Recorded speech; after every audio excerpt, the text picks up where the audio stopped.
Bonjour à toutes et à tous, bienvenue dans cette émission spéciale de CJTN français en direct sur les deux sessions 2018 sur Facebook et Weibo. Je suis Thierry. Aujourd'hui, nous sommes très heureux de pouvoir échanger avec deux invités. D'abord, ma chère collègue Jessica Chen, journaliste française d'origine chinoise. Bonjour Jessica. Bonjour. Bonjour.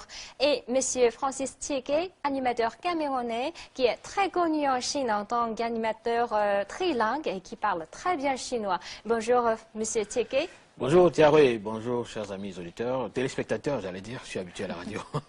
Alors aujourd'hui, comme vous voyez sur le grand écran derrière nous, le sujet de rendez-vous d'aujourd'hui c'est Nouvelle ère, nouveaux échanges.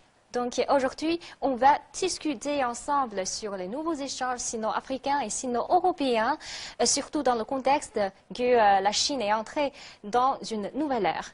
Absolument. Alors, avant notre discussion, j'ai préparé 5 petites et très faciles questions pour vous deux, pour savoir vos connaissances sur la Chine. Alors là, voilà, on va dans un test là, c'est pas sérieux. On n'était pas au courant. Ouais, il fallait nous prévenir qu'il y avait un test au début. On aurait révisé. Alors, n'inquiète pas parce que ce sont vraiment les 5 questions très faciles et vous pouvez trouver devant vous 2 petites plaques pour chacun et en écrivant oui et non. Ah ouais, je vois un oui et un non là. Oui, c'est ça. Donc, tromper. si vous pensez que ce que je dis c'est vrai, vous choisirez oui, bien sûr. Et sinon, vous choisirez non, ça va. Ben, on a 50% de chance de toute façon, dans chaque cas. Alors, donc, vous êtes prêts? Allons-y. C'est parti. Bon, la première question, c'est les Jeux Olympiques d'hiver de 2022 se tiendront en Chine à Pékin. Alors, Pékin deviendra ainsi la première ville à accueillir les Jeux Olympiques d'été et d'hiver. C'est vrai ou non? Non, je crois que ça c'est vrai. Oui. Très bien, bravo. Pour vrai la première question, c'est déjà correct. Ah super. Oui, donc, On a la une deuxième. récompense. Ben, une récompense nous attend après, j'espère. Oui. Alors, la deuxième question, c'est les établissements chinois implantés dans le monde entier pour promouvoir la langue et la culture chinoise, intitulés Institut chinois, c'est oui ou non? Ah non, Institut chinois vous dites? Mais non. Mais non? Non. À ma connaissance, ça s'appelle Institut Confucius. Oui.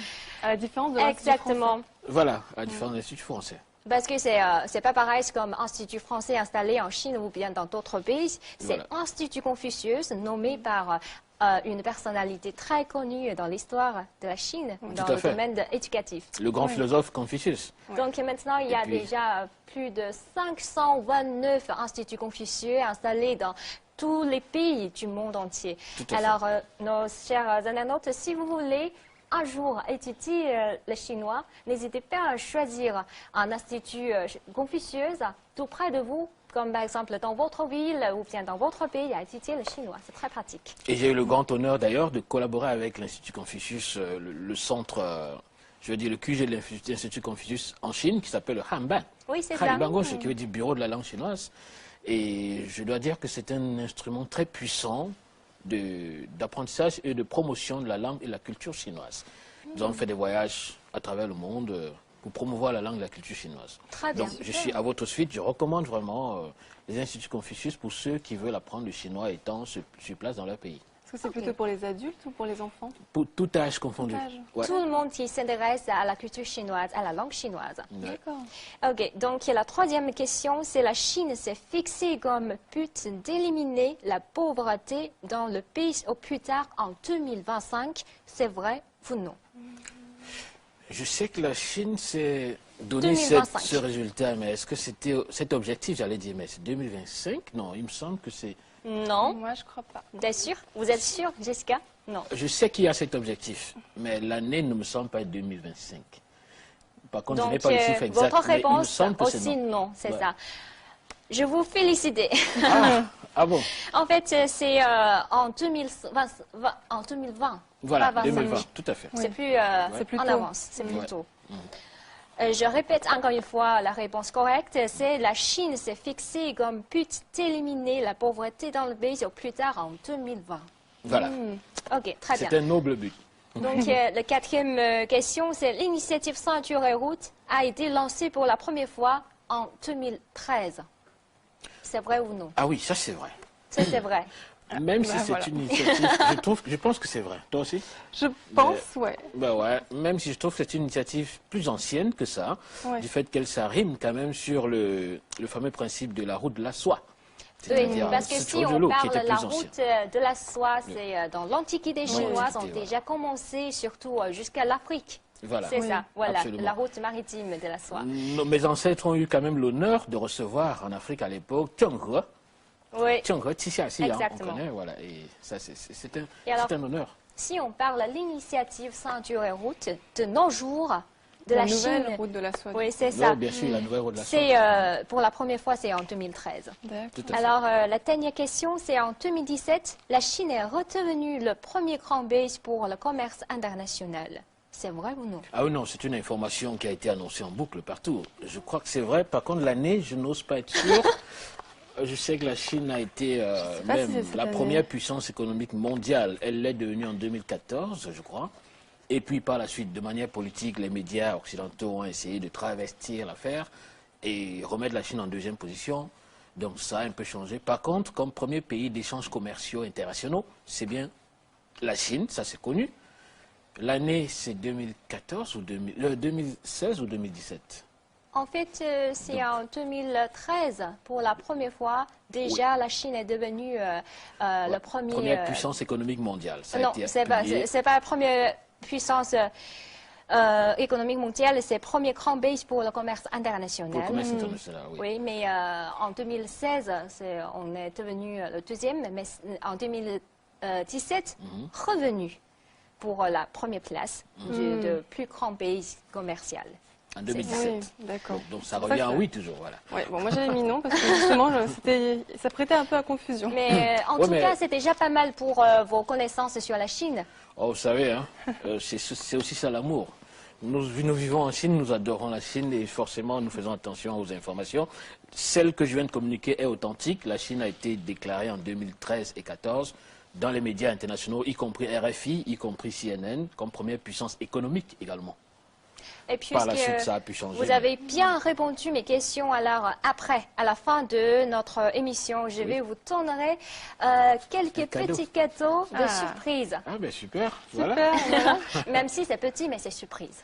Ben, c'est déjà ça d'avoir un cadeau. Ok, donc maintenant, on va continuer à discuter un peu sur les échanges. Donc, D'accord. j'ai une question pour vous deux. D'abord, c'est pour Francis. Pourquoi vous avez choisi à résider en Chine? Ça fait combien d'années que vous résidez en Chine et pourquoi vous avez décidé à étudier le chinois? Ben déjà, ça fait combien d'années? Ça fait exactement un cycle du zodiaque chinois. Bon, je crois que ceux qui comprennent, ils comprendront. Ça fait un cycle, un peu plus d'un cycle du Un zodiaque cycle, chinois. ouais. Donc Voilà. 12 ans. Voilà. 12 ans. Et puis, pourquoi? Ben, il y a des raisons. Les raisons sont assez, assez nombreuses. Mais ça va chercher loin dans mon enfance, parce qu'à l'époque, mon père était un grand fan des arts martiaux chinois.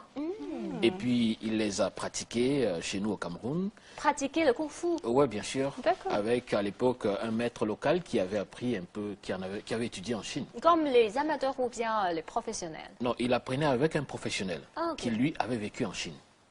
Mon père, lui, il n'a pas vécu en Chine, mais il a appris avec celui-là qui avait Alors, vécu en est-ce que Chine. votre père parle aussi le chinois? Non, il a appris ses arts martiaux sur place au Cameroun avec un Camerounais qui avait appris les arts martiaux et qui est revenu enseigner sur place. Par contre, mon père nous amenait régulièrement regarder des films chinois dans les salles de cinéma. À l'époque, les films chinois faisaient, ils faisaient vraiment, je veux dire, ils étaient très populaires au Cameroun. On regardait des films de Bruce Lee, qu'on appelle Lee Xiaolong, de Jackie Chan, les premiers films qu'il a fait, Xiaolong, ainsi de suite. Et puis, à l'époque, j'avais dans les 5-6 ans, et c'était pour nous, c'était éblouissant, merveilleux. Et donc, voilà comment mon attraction a commencé pour la culture chinoise, la langue et la culture chinoise. Mais là, c'était un petit enfant qui voulait apprendre à bagarrer, à sauter, comme les acteurs sur les écrans. Alors maintenant, puisque vous parlez tellement bien le chinois, je pense que votre père est vraiment très fier pour vous, n'est-ce pas? Ben, mon père, il est bien sûr fier, même si c'est pas pour lui personnellement que je l'ai fait, c'est d'abord par amour profond. Mon père ne m'a jamais dit, il m'a pas forcé, il n'a pas dit, voilà, il faut absolument que tu fasses du chinois ou du kung-fu. Non, non, non. Lui, il partageait un peu cet amour qu'il avait pour cette Selon le culture. cœur. Voilà, simplement. Et puis c'est moi qui ai saisi ça parce que ça m'a mordu. Nous sommes 6 frères en tout, frères et sœurs. Bon, il y en a qui trouvaient ça moyennement intéressant, et puis il y en a qui ont été également attirés, notamment ma petite sœur Caroline, qui plus tard est également venue en Chine faire un doctorat, qu'elle a fini il y a 2 ans, elle est retournée au Cameroun, sur mon influence, ou alors sous mon influence. Donc c'est vraiment familial, quoi. C'est un amour. Ouais, Plus ou moins ça. familial, voilà. C'est une histoire familiale, en fait. Ouais. Si on ça. veut, ouais. Donc, Et puis le fait que je sois sur les médias du monde entier, faisant la promotion de la langue et la culture chinoise, pas juste de manière théorique, mais je la parle comme très peu d'étrangers le font. Enfin, ça c'est de l'avis des spécialistes, hein. Vous C'est le pas comme parlez si je très me bien. vantais, c'est pas comme si je me vantais moi-même. Donc tout ça quand même indique que, vous savez, si vous n'avez pas atteint un certain degré d'amour pour un certain domaine, vous n'atteignez pas facilement ce niveau-là. l'émotion est très importante, l'amour Oui, est très c'est vrai. important pour Extrêmement. étudier quelque chose de nouvel. Voilà. Donc, pour vous, est-ce que le chinois est difficile à étudier? Est-ce que le chinois est difficile à étudier? Honnêtement, je ne trouve pas de mots pour qualifier le niveau de difficulté du chinois. Le mot difficile est insuffisant. Il est plus que difficile. Mais il faut reconnaître quand même une chose. C'est une langue qui vous, à distance, vous paraît comme du marbre. Mais si vous l'approchez avec amour et avec simplicité et surtout avec modestie, elle devient très facile. Ça peut paraître paradoxal, mais la langue chinoise finalement n'est pas si compliquée que ça. Si vous vous y intéressez avec amour. Mais si vous venez bien sûr avec des pincettes pour critiquer, pour juger et comparer, ça peut être compliqué. C'est parce que vous voulez vraiment étudier plus de choses dans la culture chinoise, pas seulement la langue chinoise. C'est pourquoi vous pouvez approfondir votre Parfaitement, étude. parfaitement, parce que une langue et une culture sont 2 entités indéfectiblement liées. La langue et la culture doivent toujours aller ensemble. Bien sûr. Et si vous les séparez, vous dites non, je m'intéresse qu'à la langue, leur culture ne m'intéresse Ah, moi pas, aussi. je veux la langue, alors ça va pas aller. Vous Et allez vous vice-versa. limiter, vous allez vous limiter au b.a.-ba. Alors il faut vraiment embrasser le tout, et là, ça passe très vite. Et dans mon cas personnel, je crois que j'ai l'avantage encore, comme le disent tous les professeurs, nos professeurs d'université en Chine, nous le disaient, par expérience, ils ont remarqué que de tous les étrangers qui apprennent le chinois, ceux qui vont très vite, c'est les Africains. Les Africains, surtout de l'Afrique subsaharienne. Pourquoi? Pour la simple raison que dans certaines langues vernaculaires, nous avons des tons. Et dans la langue chinoise, vous savez que les tons tiennent une place clé. Mais alors, ça. clé, Oui. si vous ne comprenez pas les tons, et il n'y en a que 4, je veux dire, de ce point de vue, c'est encore plus facile que les langues occidentales, le français, l'anglais. Pour apprendre à écrire le français ou l'anglais, il vous faut connaître l'alphabet, 26 lettres. Donc avant c'est de quand commencer à même une écrire. langue très difficile. Mais je pense que pour Jessica, c'est pas comme le cas de Francis, puisque depuis ton enfance, votre enfance, vous commencez à grandir dans 2 différentes cultures, mais Ouais. ensemble, c'est ça. Oui, tout à fait. Alors, je suis née à Paris, en fait, mais mes 2 parents sont chinois. Et donc, j'ai vécu aussi un petit peu à Beijing de l'âge de 2 ans jusqu'à 8 ans.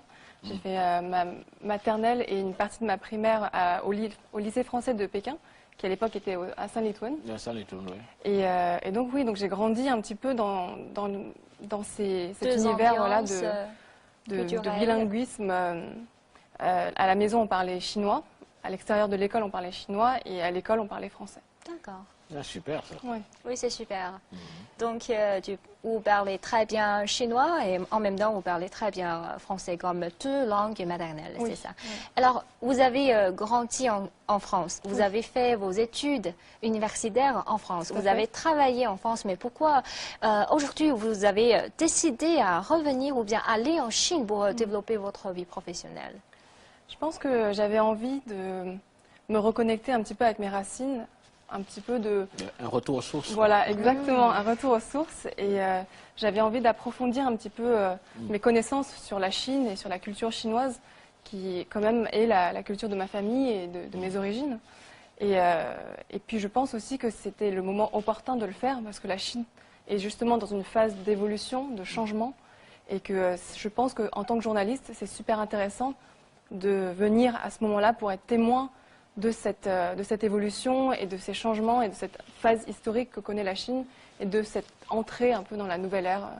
Et comme ça aussi, je peux comparer la vie aujourd'hui en Chine et la vie dans les années 90, fin des années 90, lorsque j'étais enfant ici. Alors, donc, pourriez-vous nous présenter un peu quels sont ces changements que vous avez ressentis depuis votre enfance et par rapport à aujourd'hui? Alors, Beijing, dans la fin des années 90 et aujourd'hui, ce sont vraiment deux visages différents. La ville, Absolument. C'est deux mondes. c'est deux mondes entièrement vraiment différents. Il y a des changements sur tous les points de vue, les transports, la digitalisation du commerce. Ça, c'est un point qui vraiment m'a beaucoup étonnée cette fois-ci en revenant vivre ici. Tout est digitalisé. Absolument. Avec l'application WeChat, qui est l'équivalent de un peu de WhatsApp, de messagerie instantanée. Achat en ligne. Oui, on peut payer ses factures de gaz, d'électricité. Absolument tout, On peut tout sans faire. exception. Oui, on peut C'est commander un pratique, n'est-ce pas? taxi. Non. C'est vraiment très pratique. Et puis aussi les transports en commun. Quand j'étais petite, les bus, ça ressemblait pas à ça. Et aussi les métros Oui. ne sont pas tellement développés. Bien sûr, et de nouvelles stations de métro ont été construites. Des nouvelles lignes. en Oui, plus. de nouvelles lignes également. Oui, tout à fait. Donc les changements sont vraiment très importants et même, comme je disais, le visage de la ville en elle-même qui a vraiment connu une évolution mais foudroyante. Ouais. Chaque année, en fait, comme chaque année je revenais de temps en temps pour voir ma famille ici, chaque année la ville change. Chaque Très année, vite. oui, très très rapide. Et chaque année, il y a des différences par rapport à l'année passée. Donc il y a de grands changements. Oui. Ouais.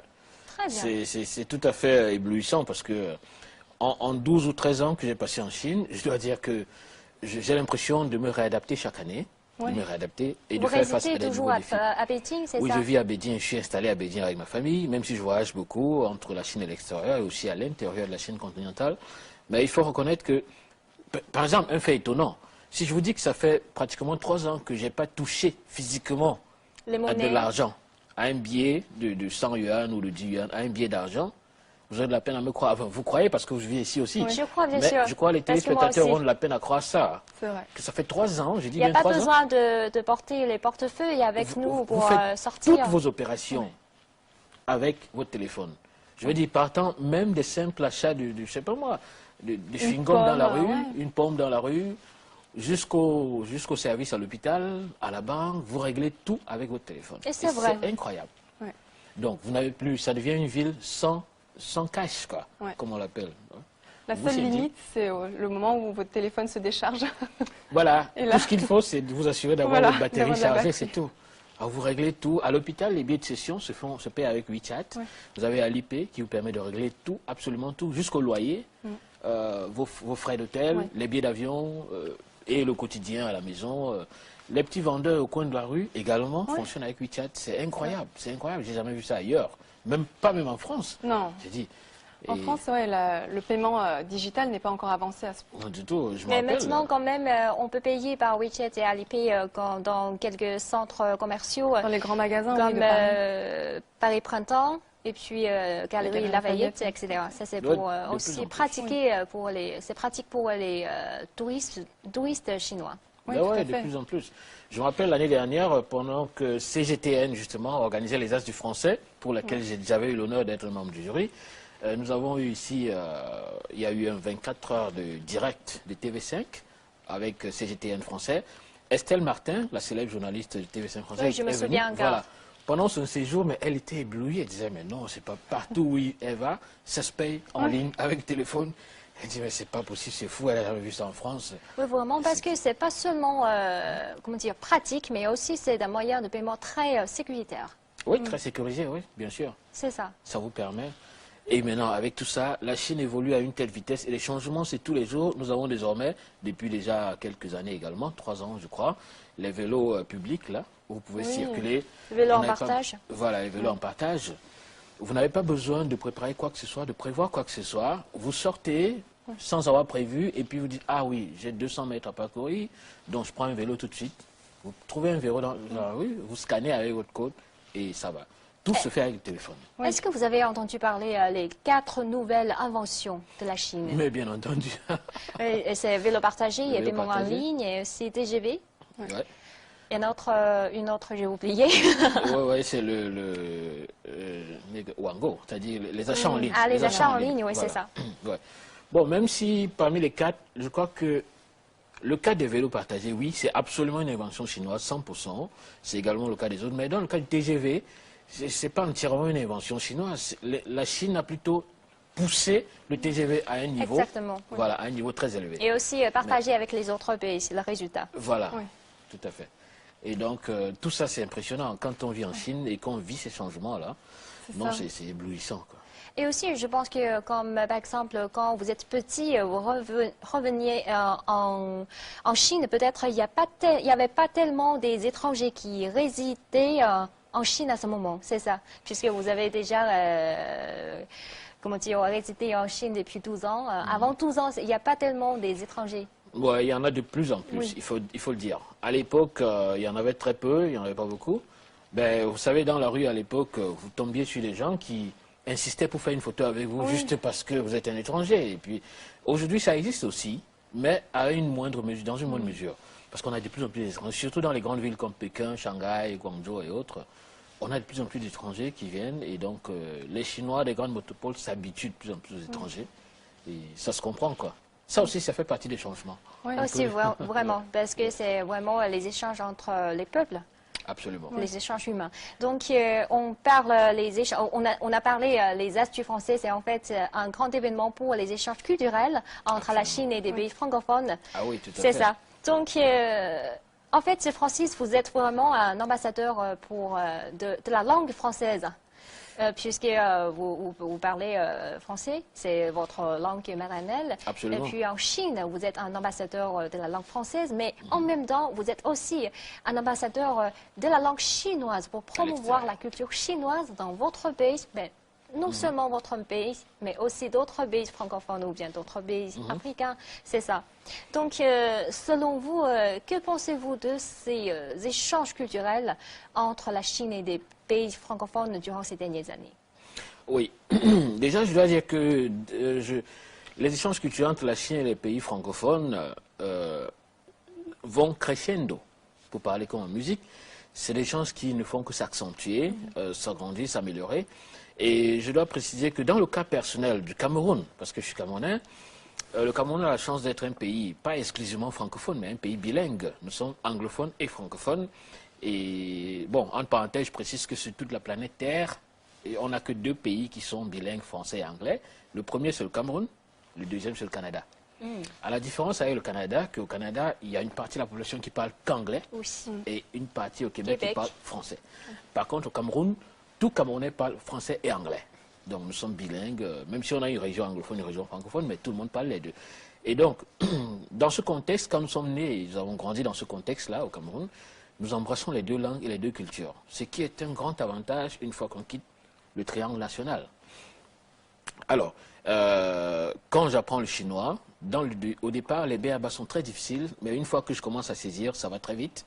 Parce que je parle ma langue maternelle au Cameroun, qui est en dehors du français et de l'anglais, qui sont les langues officielles. Nous avons nos langues vernaculaires, et donc nos langues ont des tons, et donc j'ai très vite maîtrisé le chinois, et donc j'ai eu cet engouement pour en savoir plus.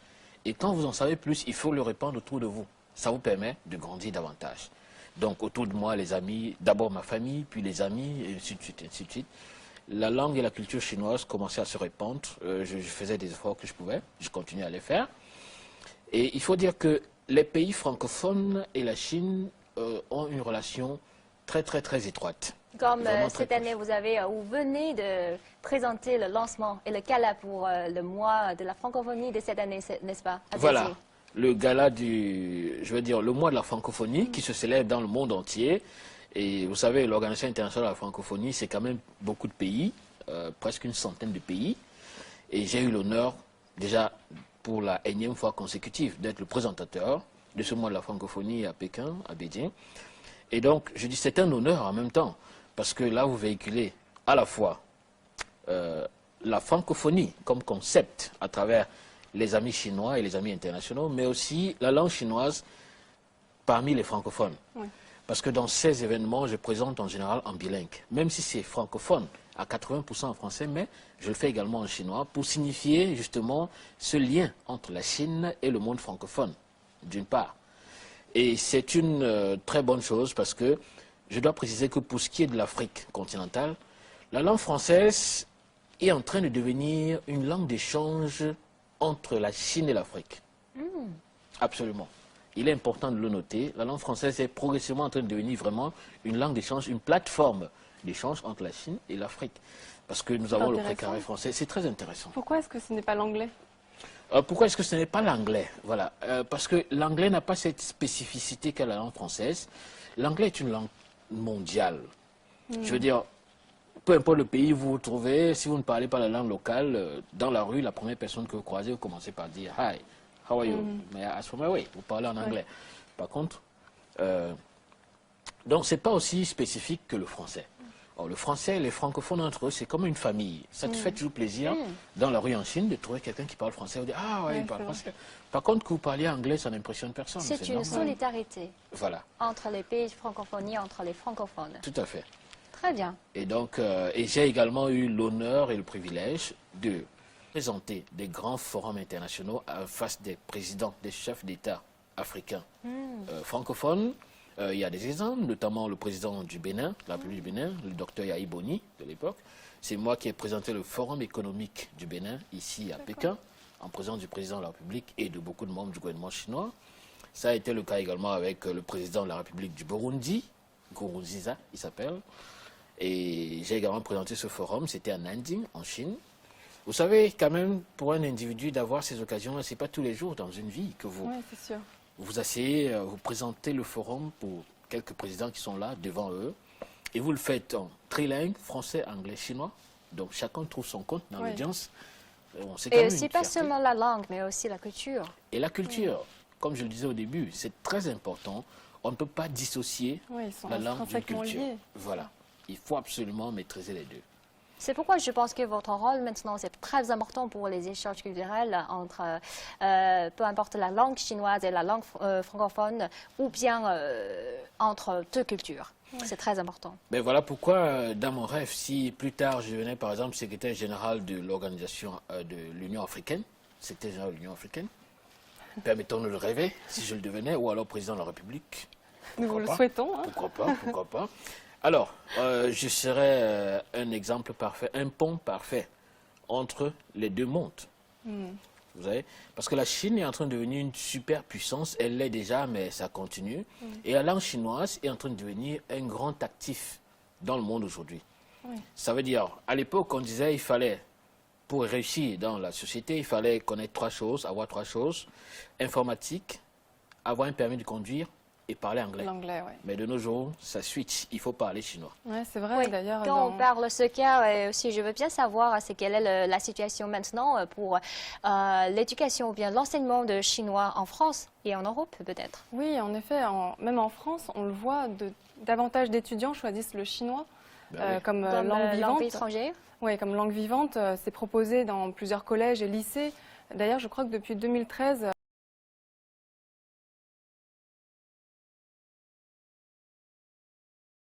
par exemple, au niveau des grandes écoles, que les étudiants choisissent de plus en plus le chinois quand ils le peuvent, parce que petit à petit, c'est amené à au moins être équivalent, en tout cas, de la langue anglaise. Tout à fait. Ok, très bien. Donc, on parle maintenant un peu sur les échanges culturels entre la Chine et la France, peut-être. Surtout, étant une journaliste, je pense que vous avez certainement une vision spéciale dans ce domaine. Et surtout, je me souviens qu'avant avant la visite officielle de M. Emmanuel Macron, le président français, en Chine, au début de cette année, vous avez fait pas mal de reportages au sujet des échanges culturels et des échanges éducatifs, c'est ça? Oui, tout à fait. Alors, lorsque le président Emmanuel Macron est venu en Chine, il a d'ailleurs souligné l'importance de développer les échanges culturels entre la France et la Chine. Nous avions fait un reportage ensemble d'ailleurs à l'exposition Un rêve français. Je ne sais pas si vous avez eu l'occasion de le voir. Oui, je l'ai vu. Oui, au Musée national de Chine. Donc c'est la première fois que le Centre national des arts plastiques et les beaux-arts de Paris exposent ensemble. Avec une centaine d'œuvres qui viennent donc des beaux-arts et de la collection du CNAP. Très connues. Oui. Et donc qui sont à Beijing pour quelques mois. Et donc voilà, ça fait partie de ces exemples d'échanges et de réciprocité culturelle entre la France et la Chine. Et de même, on peut aussi rappeler donc, dans l'autre sens, parce qu'on parlait des Français qui étudient le chinois. Oui, c'est ça. Mais il y a aussi énormément de personnes chinoises qui étudient le français. Par exemple, en France, il y a 35 000 étudiants chinois dans les établissements d'enseignement supérieur. Et ce chiffre est sans cesse d'augmenter. Bien sûr. Beijing et Paris se sont fixés comme objectif d'arriver à 50 000 étudiants chinois en France, donc dans les établissements d'enseignement supérieur d'ici 2020. Donc ça ferait de la communauté chinoise la première communauté étudiante étrangère en France. Actuellement, c'est quelle nationalité, c'est la première communauté d'étudiants étrangers? Probablement africaine, hein, j'imagine. Oui. Probablement. Oui, je pense. Ouais. D'accord. Donc maintenant, sans plus tard, on va regarder un peu votre reportage, ça va? Ok, donc maintenant on regarde le reportage que Jessica a fait avant la visite de M. Emmanuel Macron pour cette école spéciale, école primaire spéciale pour l'enseignement de français. Comment tu t'appelles? D'accord? Question 2. Tu as quel âge? Ça va, tu as quel âge? Oui. Si vous pensez être dans une école française, détrompez-vous.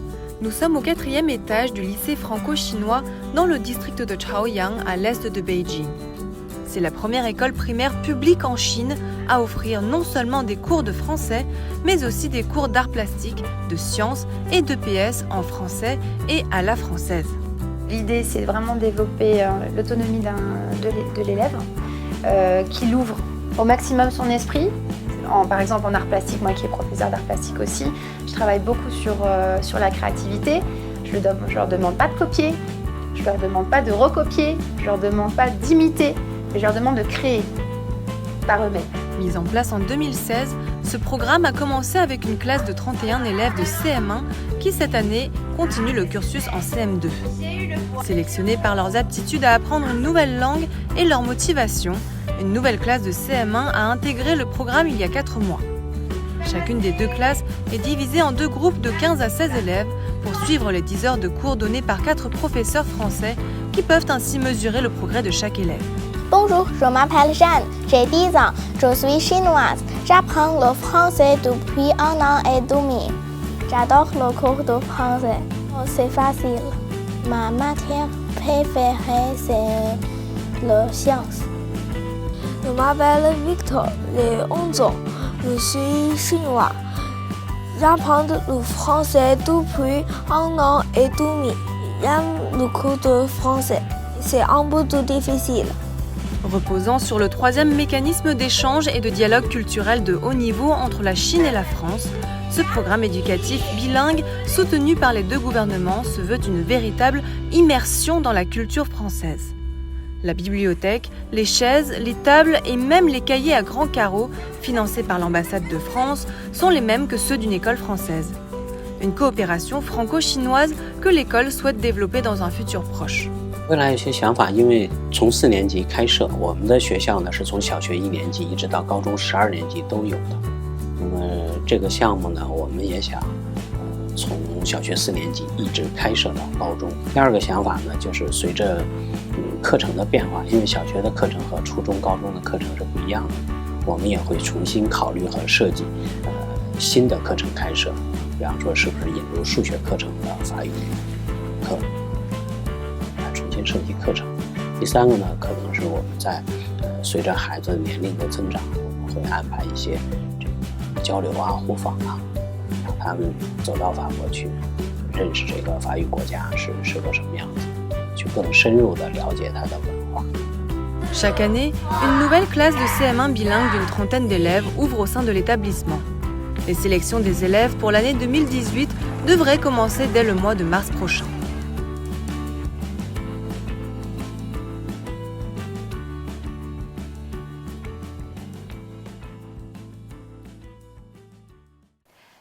Merci de nous rejoindre dans cette émission spéciale de CJD en français en direct sur les 2 sessions 2018.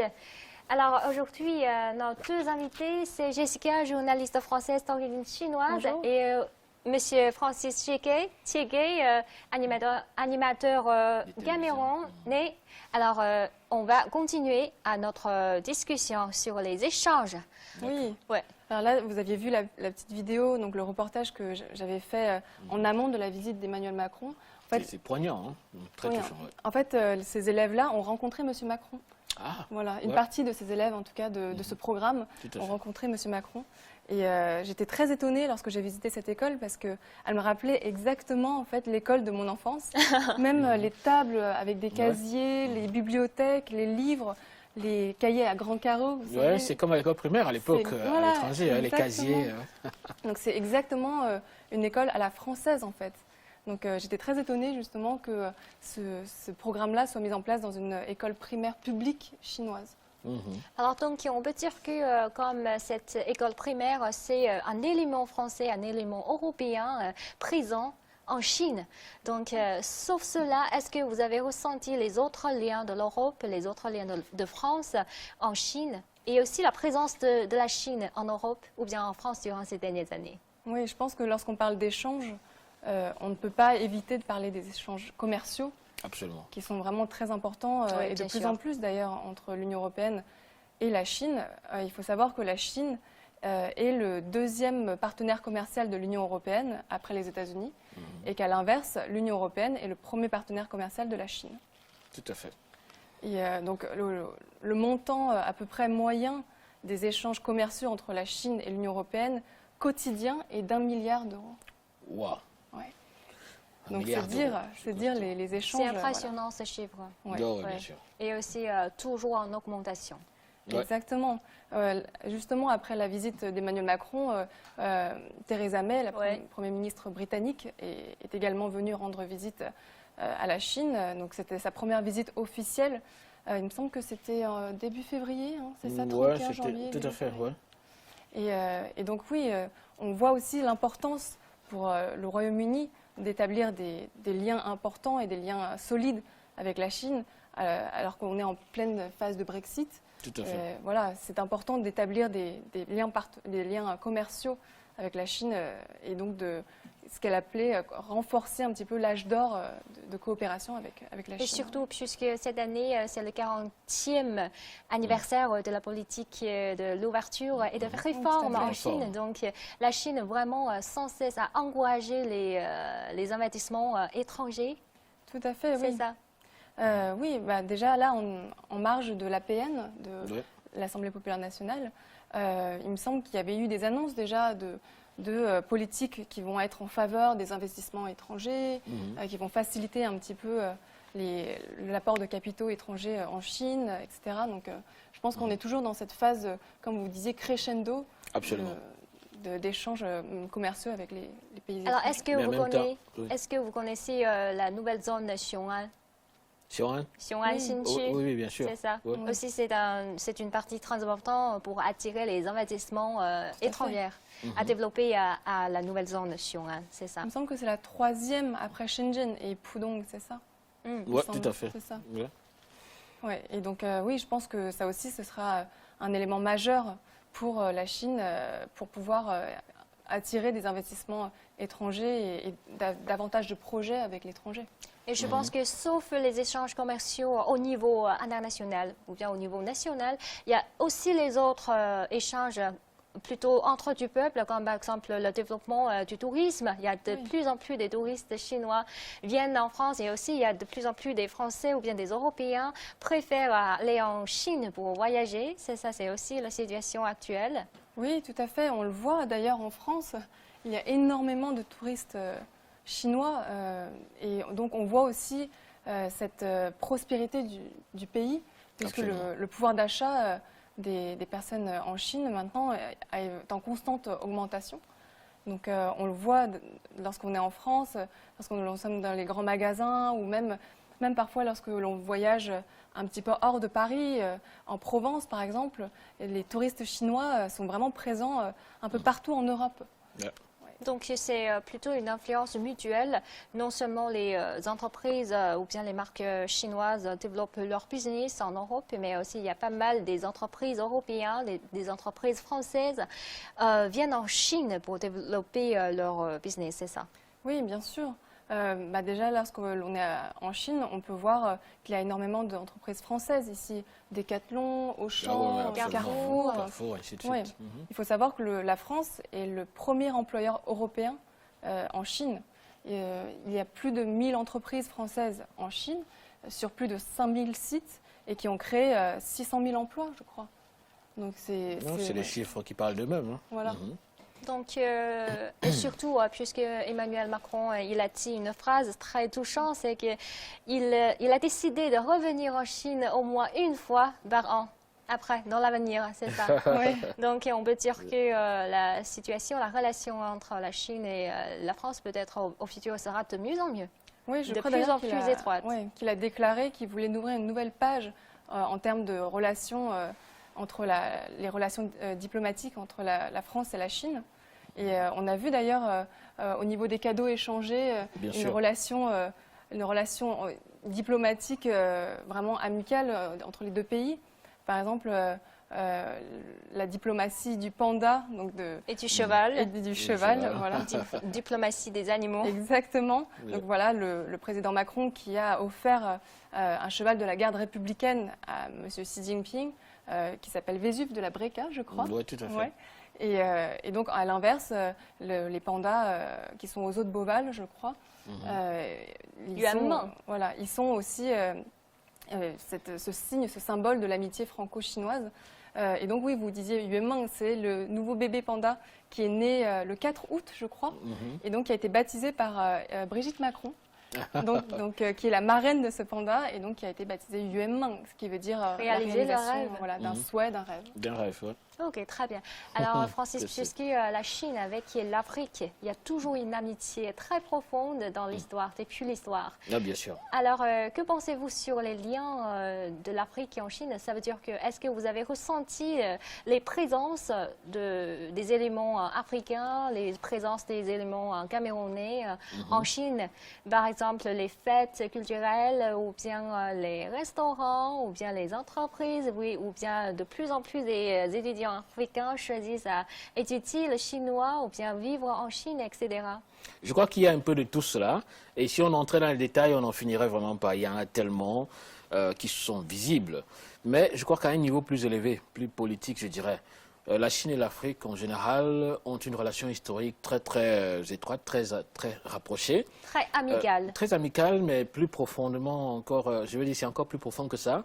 Ça tient déjà du fait que ces deux peuples qui partagent beaucoup de choses en commun dans leur culture traditionnelle. Dans l'histoire. Dans l'histoire. Et également, la Chine est éternellement reconnaissante à l'Afrique du fait qu'elle a aidé la Chine à rentrer dans les Nations Unies à l'époque, à travers ce vote décisif-là. Et la Chine tous les politiciens chinois n'arrêtent de le répéter sur toutes les tribunes pour dire vraiment, on est des frères. C'est un peu grâce à vous que nous avons accédé aux Nations Unies. Mais au-delà de ça, vous savez, la Chine, elle est très proche de l'Afrique dans le sens où elle comprend que, comme dans nos cultures, sans avoir été encore riche, parce que la Chine, c'est un nouveau, j'appellerais ça entre guillemets, un nouveau pays riche, mais la Chine ne l'a pas toujours été avant. Mais même quand elle était dans une position intermédiaire ou même défavorisée, la Chine était prête à aider, prête à venir coude à coude avec l'Afrique. Ça a toujours été ça, depuis Mao Zedong et même bien avant. Donc je dis c'est une relation de long terme. C'est pas juste après être devenue impérialiste qu'elle a pensé à le faire, non. Ça remonte à très longtemps. Et cette relation se ressent également sur tous les plans. Vous parliez tout à l'heure, Jessica a évoqué les échanges pour ce qui est de l'Europe, les échanges commerciaux, et le fait que pendant l'APN, le gouvernement chinois encourage, n'est-ce pas, met en place des politiques pour encourager les investissements étrangers en Chine.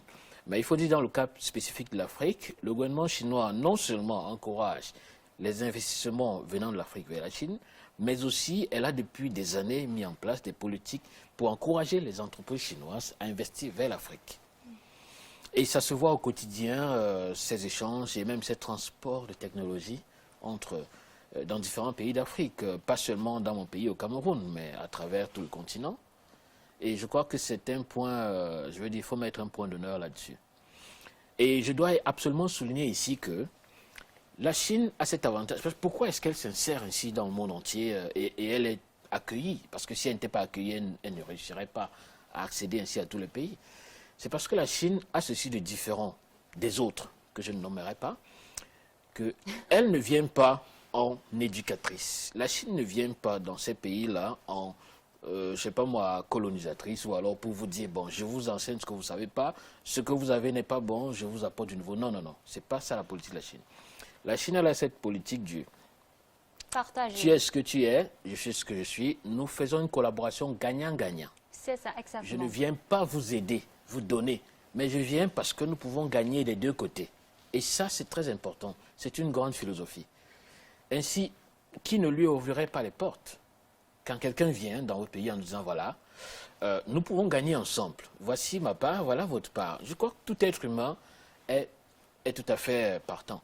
Et également, quand vous voyez la politique de la Chine de cette ceinture et la route, il ne s'agit pas d'imposer quoi que ce soit et de demander aux autres nations de suivre absolument ceci. Non.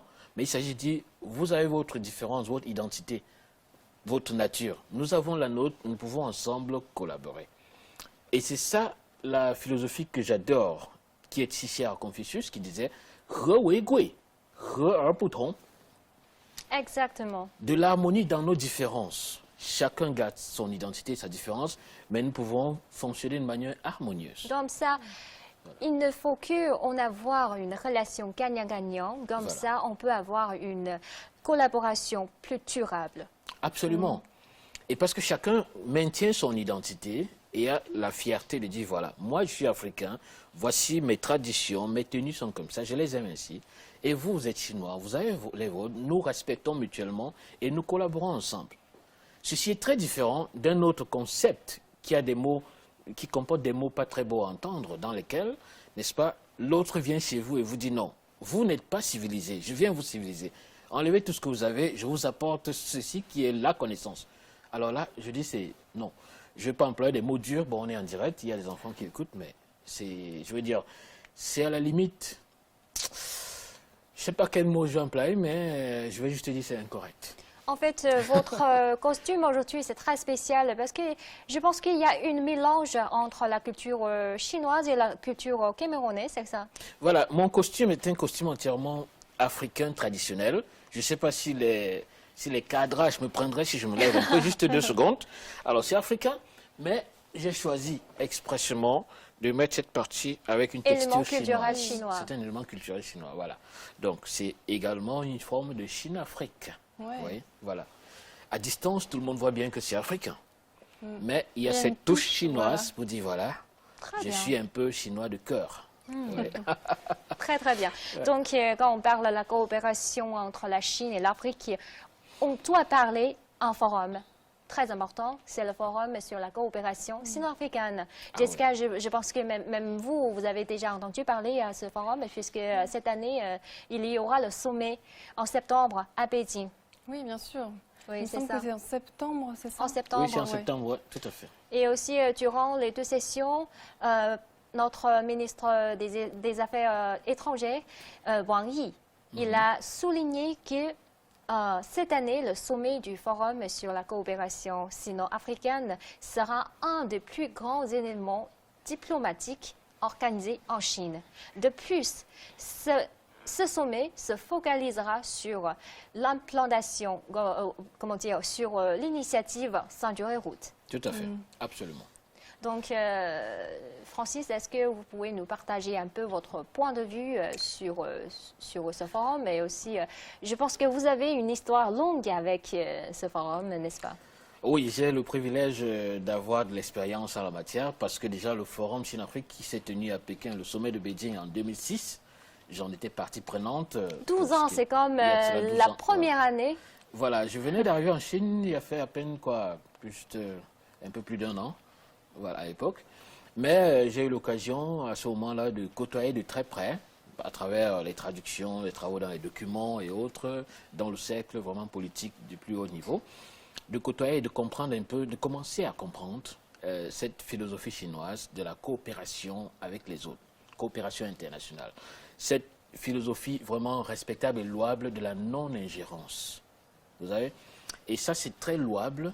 Et je crois que ce forum qui vient en septembre-là, est effectivement, M. Wang Yi a raison de dire, ça va être le plus grand forum de l'histoire. Parce que il ne s'agit pas d'un forum Chine-Cameroun, ou bien Chine-Congo, ou Chine-France, mais c'est Chine-Afrique. C'est 54 pays quand même. Le continent africain, c'est 54 pays. Avec la Chine, c'est vraiment deux grandes forces qui vont se mettre ensemble. Et de plus, vous savez, 54 pays, ça veut dire 54 backgrounds culturels différents. Et la Chine a cette force, je dois reconnaître, d'avoir son identité traditionnelle qui est immuable. Elle a cette identité. Et je crois que c'est une chose que nous, en Afrique, avons intérêt un peu à copier. Avoir une identité culturelle immuable, qui n'est pas définie par les autres, mais qui est définie par nous-mêmes. Et ça, je le respecte beaucoup en Chine.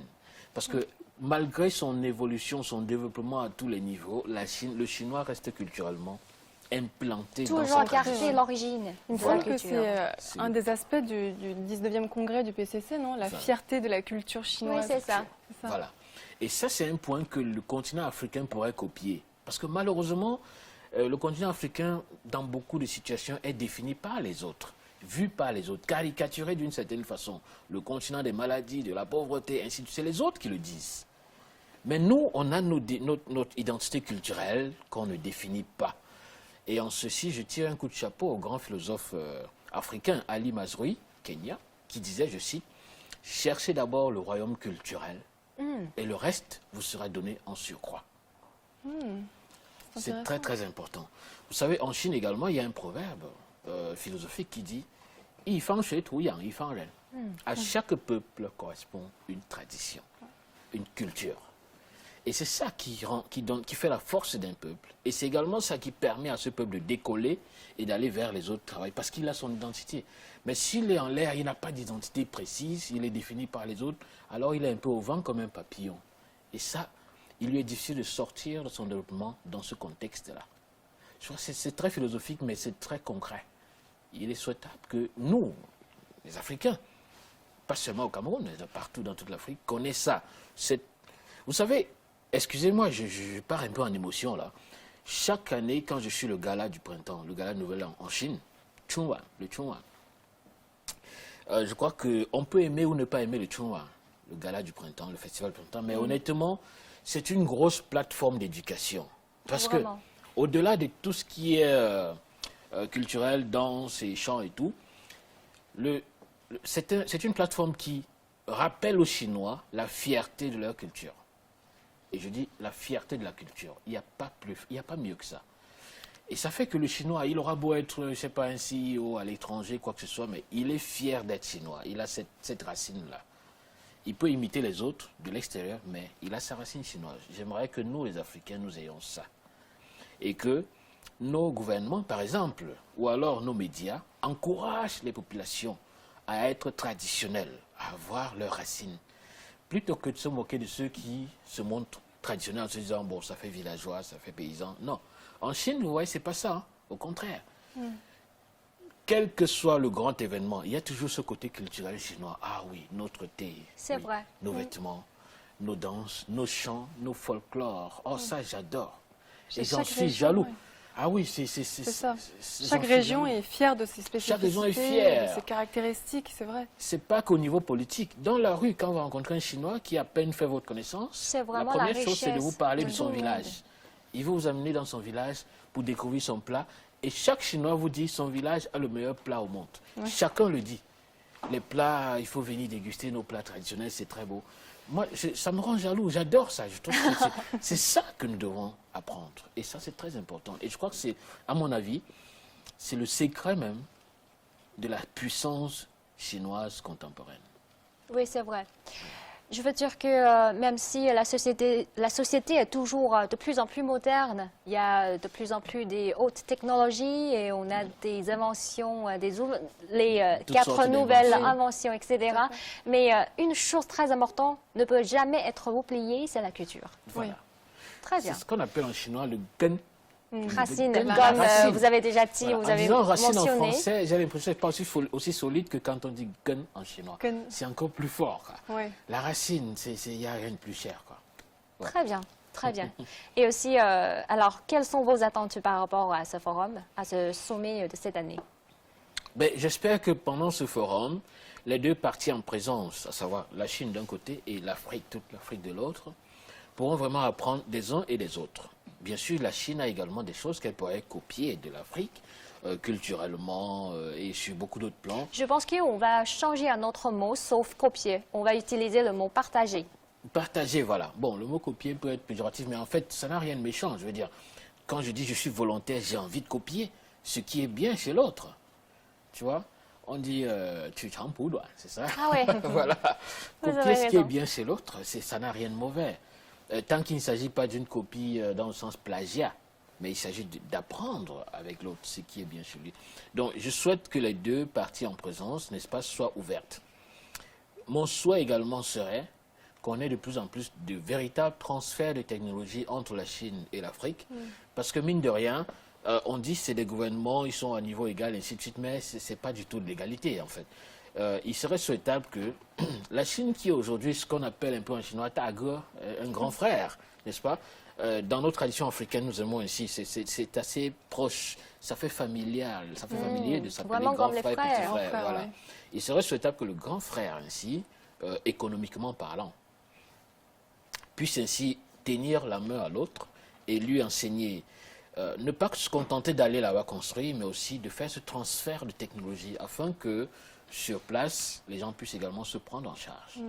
Transfert de savoir, du coup. Le c'est ça. transfert de savoir, voilà, de technologies, de connaissances. Et le but final, c'est gagnant-gagnant. Voilà, j'insiste encore sur cette expression, c'est vraiment du gagnant-gagnant.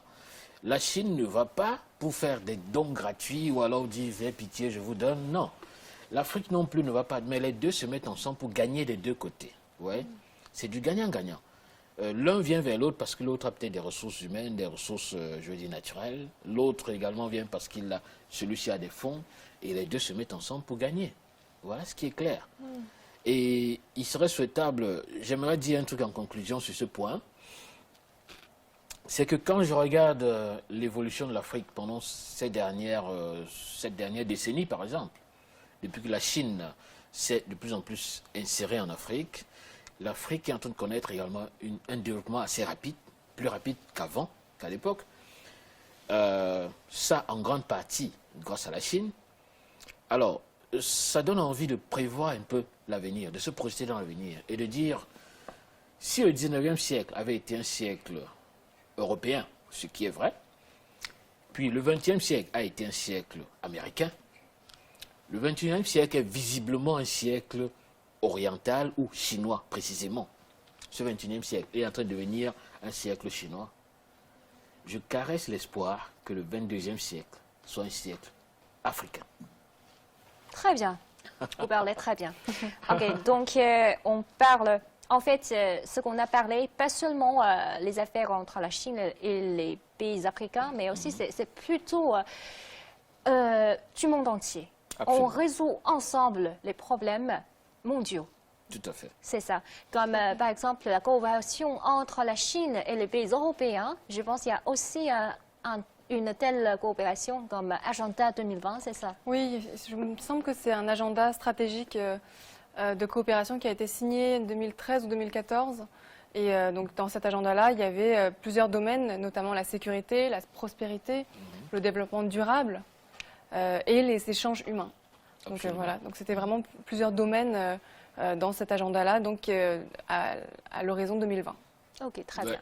Comme j'ai déjà parlé, cette année, c'est très importante pour les Chinois parce que c'est le 40e anniversaire de la politique de réforme et d'ouverture de la Chine. Tout à fait. Alors, durant ces 4 décennies, en fait, la Chine ne cesse jamais à partager avec les autres pays leur expérience dans différents domaines de développement, par exemple la lutte contre la pauvreté. La pauvreté, lutte contre la pauvreté. Et ouais. aussi la gouvernance du pays, et aussi le développement économique, etc.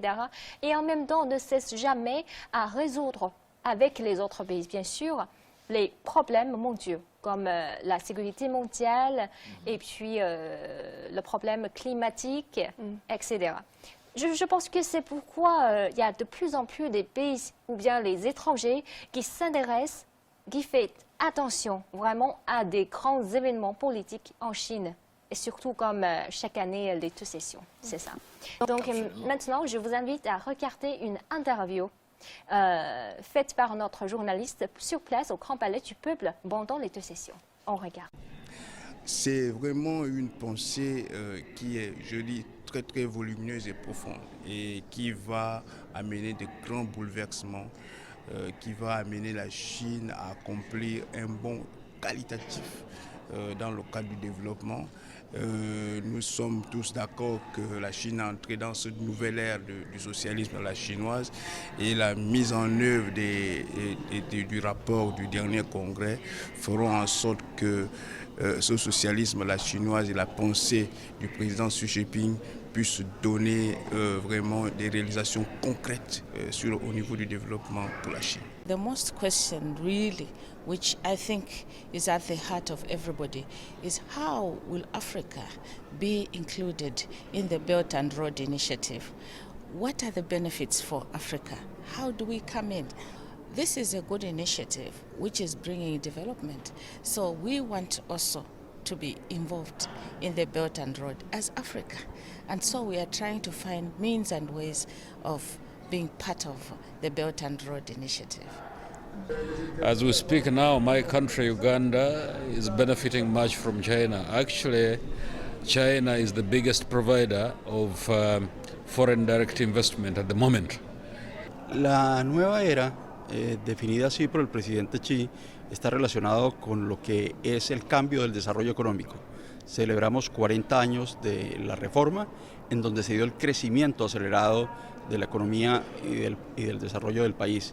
Y ahora entramos en una época que el gobierno chino ha denominado de crecimiento con calidad.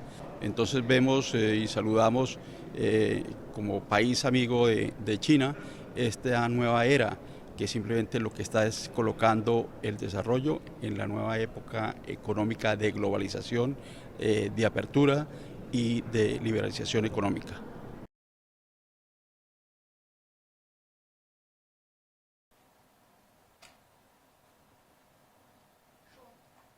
Rebonjour à toutes et à tous et merci de nous suivre dans cette émission spéciale de CGT en français en direct sur les deux sessions 2018. Aujourd'hui, nous sommes très heureux de pouvoir inviter Jessica Chen, journaliste française d'origine chinoise, et aussi Francis Tcheke, animateur camerounais, et moi je suis Thierry. Alors, nous venons de regarder une interview des ambassadeurs faite par notre journaliste sur place au Grand Palais du Peuple durant les deux sessions. Ouais. Vous pouvez bien voir qu'aujourd'hui, le monde entier, n'est-ce pas, fait attention à la Chine. Oui. Le monde entier observe la Chine et s'intéresse à ce que fait la Chine. Je crois que c'est pas...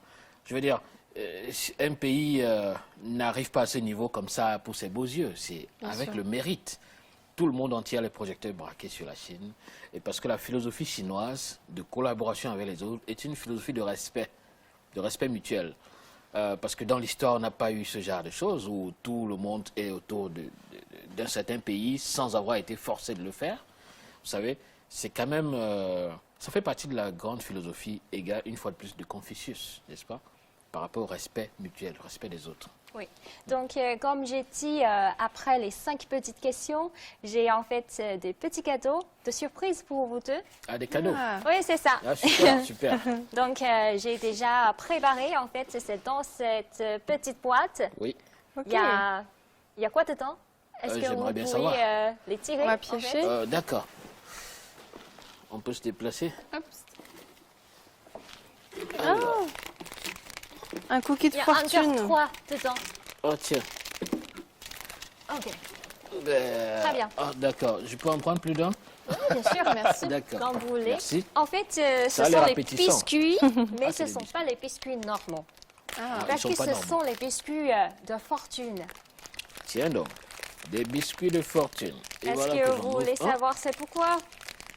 Vous pouvez les ouvrir pour ça, je pense. savoir la réponse. Bon, alors, est-ce que je crois... il y a un petit mot dedans. Tiens, je vois, il y a un petit mot dedans. Oui, c'est ça. En fait, ce Je sont, pourrais faire un zoom, là.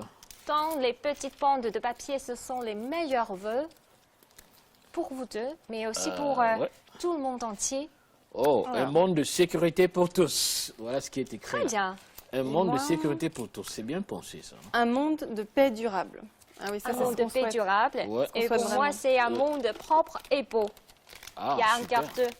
En fait, vous pouvez regarder sur le grand écran derrière nous, il y a Ah oui. 5. Un monde de paix durable, un monde de sécurité pour tous, un monde de prospérité commune, un monde ouvert et inclusif, un monde propre et beau. Ah, Est-ce que super. vous savez c'est quoi ces 5 expressions de monde? Ce que ça signifie, ça en est clair. Vous voulez dire d'où ça vient? Oui, c'est ça. Est-ce que ce ne serait pas Xi Est-ce que Jinping qui les Oui, aurait très fait? bien, bien sûr, c'est exactement. le En fait, président c'est en chinois. octobre dernier, lors du 19e congrès national du BCC, le président chinois Xi Jinping a souligné que nous devons travailler ensemble avec les autres pays pour construire un nouveau type de relations gagnant-gagnant, comme vous avez dit, Oui. et une Voilà. communauté de destin pour l'humanité, dont le but est de créer un monde de paix durable, Ouais. un monde de sécurité pour tous, un monde de prospérité commune, un monde ouvert et inclusif et un monde propre et beau. Ah, c'est super. C'est pourquoi je dis Ah, que ça ce donne sont envie les meilleurs d'applaudir. vœux pour vous deux, mais aussi pour tout le monde. C'est très bien dit ça. Ça donne envie d'applaudir. Ouais. Et franchement, je veux dire, ça cadre une fois de plus avec la grande philosophie chinoise, n'est-ce pas, qui est une philosophie de partage et aussi de... Je crois que c'est peut-être ça l'un des avantages de la forte population chinoise. L'habitude de tenir compte du grand nombre. De tenir compte du grand nombre. Parce que la population peut être vue parfois comme un inconvénient, mais parfois c'est un grand atout. Ça vous développe cette envie de toujours tenir compte des autres, de voir comment faire évoluer tout le monde. Ça me rappelle, je lisais encore un document Ipian Guwen, un document ancestral, qui disait encore, avec cette phrase, je ne sais plus si elle était de qui elle était, je ne me rappelle pas, qui disait, plutôt que de faire avancer un Chinois de 100 pas, il vaut mieux faire avancer 100 Chinois d'un pas. Vous imaginez, c'est très fort, c'est très fort ça. Et l'évolution chinoise aujourd'hui qui continue à avancer, mais qui se fait pas à pas, mais à pas sûr. S'appuie un peu sur ce qu'avait dit Xunzi, le grand philosophe à l'époque. Vous connaissez plus la culture chinoise que moi. Je n'oserais pas le prétendre. Qui dit « Buti kui bu wui zhi qian li, buti xiao liu wui cheng jiang he ». Oui. Un voyage de 100 000 km commence par le premier pas. Et c'est chaque pas qui rapproche du but. Oui, c'est ça. Donc on met de l'effort dans chaque pas qu'on fait. On y met du cœur, on y met du soi et on évolue à pas sûr. Aujourd'hui, la Chine est un géant. Il y a de cela 20 ou 30 ans, on vendait la peau de la Chine à, je veux dire, on aurait donné la Chine à vil prix, quoi. Mais aujourd'hui, toutes les nations du monde ont les projecteurs braqués. Et aussi, on espère que la Chine peut créer un plus beau monde avec tous les pays du monde entier, ensemble, pour Voilà prendre pourquoi- les efforts à créer notre monde entier. Voilà pourquoi je respecte cette philosophie du président aussi, quand il dit un monde de sécurité, un monde de paix durable, c'est tous les points dont le monde a besoin pour être en harmonie, vous voyez. On a besoin de cette harmonie dans le monde entier, indépendamment des frontières, des cultures différentes. Mais nous avons tous besoin de sécurité. Nous avons tous besoin de paix et de développement, ainsi de suite. Et puis, il ne s'agit pas juste de le dire dans les discours, mais il s'agit d'œuvrer effectivement pour cela. Et c'est pour ça que Xi Jinping, à l'époque, le président Xi Jinping, quand il venait d'accéder au pouvoir, il a évoqué également cette phrase qui me restait dans l'esprit, qui se dit en chinois, « Kong tan wu guo, shi gan xin bang ». Je dois On peut vous t'applaudir. applaudir. Bon, il faut traduire pour les spectateurs francophones qui ne comprennent pas. On ne peut pas que parler les paroles, mais on doit faire les efforts à pratiquer. Voilà, c'est-à-dire point de discours vide, passer à l'action effective. Oui, Voilà. c'est ça. Très bien. Ok, donc aujourd'hui, on a bien parlé, on a bien échangé Ah dans oui. le domaine C'est des très échanges intéressant. culturels, Ah ouais, c'est éducatifs et entre les peuples, entre du peuple et aussi les échanges commerciaux, économiques et aussi la coopération sino-africaine et la Ouais. coopération sino-européenne. Je pense qu'on a bien parlé de notre sujet aujourd'hui, n'est-ce pas? Ah ouais, et puis c'était très instructif, je trouve. On a eu beaucoup de chiffres et puis c'est bien de rappeler ça. On devrait l'inscrire au programme de certains enseignements, hein, comme une récitation, comme à l'école, tu sais. Vous avez fait des récitations à l'école primaire, Oui. n'est-ce pas? Voilà. Parce qu'un monde de paix durable, un monde de sécurité pour tous, un monde de prospérité commune, un monde ouvert et inclusif, un monde propre et beau. On ne pourrait pas dire mieux. Vraiment, on ne peut pas dire mieux. Ok, très Qui bien. n'aurait pas besoin de ces 5 points-là. Donc, je vous remercie encore une fois d'être dans notre studio aujourd'hui pour participer à notre émission spéciale. Merci de nous avoir Merci de invités. nous avoir reçus, oui. Merci. Je vous souhaite tous les deux une très bonne continuation pour votre vie en Chine. Merci bien. Merci, beaucoup. c'est vrai qu'il y a des gens qui vont croire que nous vivons ensemble désormais en Iran. Ben, je ne suis pas contre. Hein. Merci d'avoir été avec moi. Merci à vous. Et merci beaucoup de nous avoir eus. Merci. Voilà. Donc, on va dire aussi merci à nos internautes, à nous suivre pendant ce dialogue durant plus d'1 heure. Voilà. Oui. Et posez toutes les questions que vous voulez. Oui, Diarry va laissez vous les- répondre. Les commentaires, Et n'hésitez voilà. pas. Si elle ne peut pas, elle va m'appeler. Je vais vous apporter des réponses. Ok, très bien. Donc, Merci beaucoup, Diarry. merci à vous tous et Merci. merci à nos internautes. Je vous toutes souhaite toutes et tous souhaite une très bonne journée et à la fois prochaine. Voilà. À bientôt. À très bientôt. Bye bye. 回见。